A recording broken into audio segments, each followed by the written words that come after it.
Welcome to the Musings of Jessica Marie.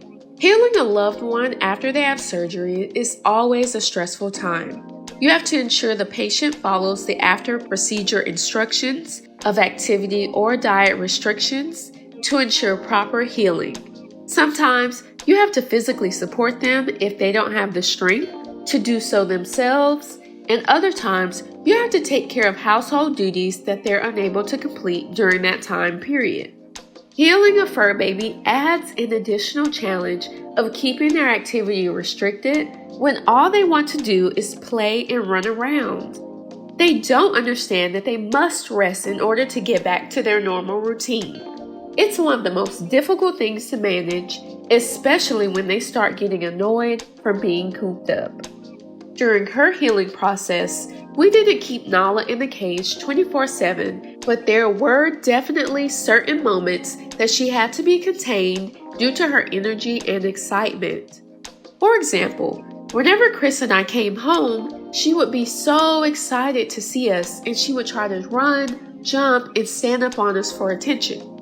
She was placed under strict no jumping, no running instructions, so she had to wait in the cage until she calmed down enough to be let out. Nala's final appointment for her repaired knee was scheduled for the 5th week after her surgery, and she passed her checkup with flying colors. She had to get a final x-ray to ensure the bone was healing properly.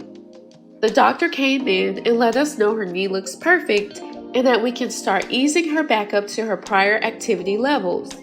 Ideally, she won't have any activity restrictions by the 8th week after surgery. That was great news for us, but I'm honestly a little amazed at how quickly she healed.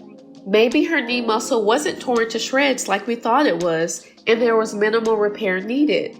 Or maybe all the veggies, hip and joint supplements, and fruits she eats on a daily basis helped speed up her recovery process.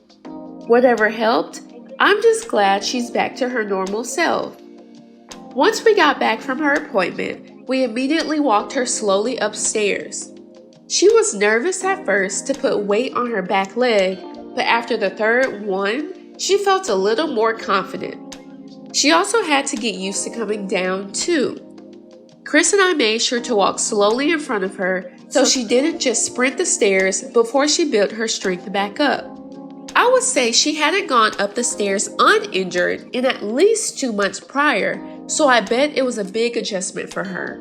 Carrying her upstairs every evening definitely was tearing my back up.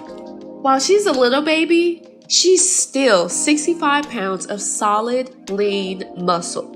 I'm just thankful she's able to walk upstairs on her own now and not in any pain from a bum knee. Dr. Seberg at Sugar Hill Animal Hospital did a great job healing Nala.